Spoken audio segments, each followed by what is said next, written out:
So we are digging into the issues affecting local businesses all across the valley. And joining us right now this morning, Ken Evans from the Urban Chamber of Commerce. Ken, good to see you. It's been a while.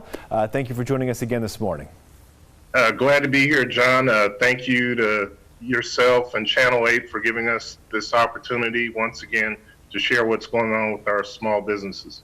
Well, Ken, the last time we spoke was kind of before the quarantines and the shutdowns and everything. We know it's hard out there for business owners. What are you hearing from folks that are in the Urban Chamber about how they're trying to survive and just the difficulties they're dealing with right now? I'd say it falls into two categories. First, you have some of the small businesses that are managing to maybe keep a small restaurant open, for example, and what they're going through is a significant revenue drop, but they are able to keep a small staff on board.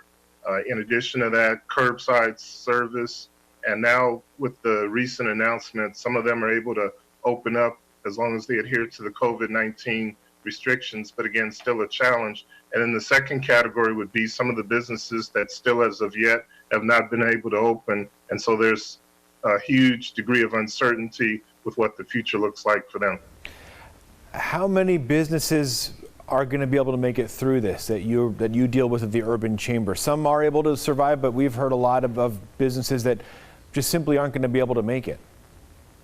It's definitely going to be a significant loss, and that's something we're concerned about. Right now, we're trying to help people get through the immediate response, we'll call it, which has been the past couple of months. But just as importantly, we're also trying to make sure people know that we can mobilize some resources like SCORE, the Nevada Small Business Development Center, and some of the other resources we have at the Urban Chamber to help people get a recovery plan in place, which hopefully looks at their finances, their operations, and then a marketing effort to let people know that they're relaunching or that they're still around. You mentioned the recovery, the programs that are available. The big one, of course, is the PPP, the federal government response. How are you trying to educate business owners on how to try and tap into that to, they say stimulus, but it's really just sort of trying to tread water right now? Absolutely. That's a great way to look at it because if you are able to get the PPP funds, the idea is that'll give you about 8 weeks worth of revenue to support your payroll, possibly some other peripheral approved expenses. But yes, there are still some payroll protection funds out there.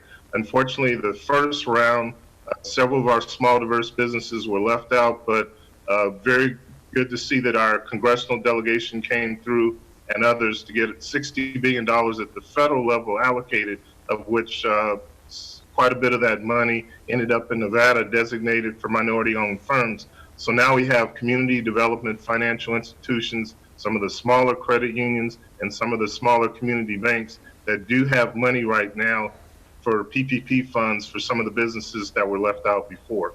Have there been any, I guess, unique challenges you've heard about from businesses in the Urban Chamber to try and get that PPP money, to try and get some of the assistance? Yes. Two things. First of all, initially there was a challenge with bandwidth in terms of getting their application in there. And then, as I mentioned, unfortunately, in some of the previous rounds, some of our small diverse businesses, minority-owned businesses, were nosed out, if you will, by some of the larger small businesses. But I think we're now at a point where, again, at the Urban Chamber, we're connecting people to community development financial institutions or CDFIs that have a dedicated amount of money to ensure that our small businesses, our chamber members, can get the PPP funds that they need. And we have had some success doing that. And that is certainly good to hear. One area of some potential business growth is Allegiant Stadium. We talk about the Las Vegas Raiders starting play, hopefully soon. Who really knows with sports right now and the new project there. Let's talk about what the Urban Chamber is doing to try and get some minority businesses into the arena, connected with the Raiders, and to take advantage of this new place to try and get some business going. Absolutely. One of the things we've been doing is we've been making sure that we get people the word that there was a Stadium Authority Board meeting, had a great update by ASM Global, which is the master operator. They'll be responsible for the next 30 years for ensuring that the stadium is operated, but operated in a manner where there is inclusion and diversity in terms of the suppliers and vendors that help to operate the stadium.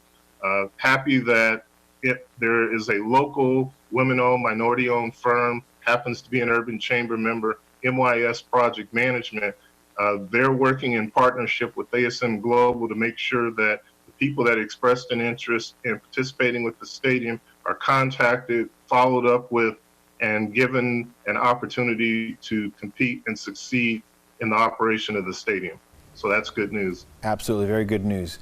Ken, thank you very much for joining us here to talk a little bit about what's going on in your business and other businesses around the Valley. We know it's really hard out there, so thank you for the work that you're doing for the Urban Chamber of Commerce. Appreciate it, Ken.